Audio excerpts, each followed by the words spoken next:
Monsieur Tariq Al-Sunouti, vous êtes rédacteur en chef adjoint du grand journal arabe El Ahram.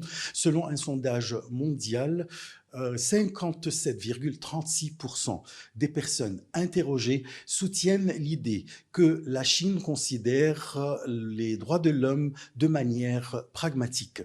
Selon vous, que signifie le résultat de ce sondage? Ce sondage, dans lequel la majorité des répondants ont exprimé leur accord avec l'opinion de la Chine, selon laquelle le concept des droits de l'homme est basé sur la fourniture d'une vie décente aux citoyens et de lui fournir les besoins de la vie, comment il vit, comment il se déplace et comment il se déplace au cours de sa vie et la fourniture d'infrastructures pour lui. Bref, il s'agit de fournir les exigences d'une vie humaine digne, c'est ce qui est important en matière de droits de l'homme.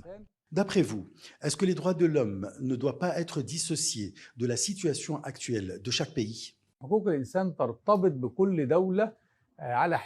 Les droits de l'homme sont liés à chaque pays séparément. Ce qui est approprié dans un pays particulièrement n'est pas nécessairement valable dans un autre pays. C'est un principe important qui est appliqué par la Chine lorsqu'elle exige que chaque pays ait une nature particulière et que tous les pays doivent respecter la nature de chaque pays. Il n'est pas correct d'imposer des concepts particuliers aux différents pays parce que chaque pays a des conditions sociales et des conditions économiques différentes aux autres.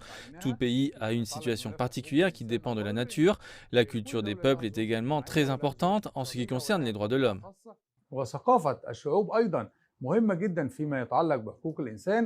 Trouvez-vous que quelques pays avancés exploitent d'autres pays en voie de développement sous le prétexte des droits de l'homme? Il y a une très grande politisation du dossier des droits de l'homme de la part de nombreux grands pays, au premier rang desquels les États-Unis d'Amérique ainsi que certains pays européens. Ce dossier est utilisé comme une carte de pression sur les pays en développement par les grands pays. Ils l'utilisent quand ils veulent et ne l'utilisent pas contre d'autres pays selon leurs intérêts. Donc c'est une politisation claire du dossier des droits de l'homme. Donc ces pays cherchent et utilisent ce dossier comme une carte de pression politique pour atteindre certains de leurs objectifs politiques visant à entraver le développement de certains pays en développement. Monsieur Tariq Al-Sunouti, pouvez-vous nous citer un exemple où un pays avancé a politisé les droits de l'homme pour profiter d'un autre pays en développement?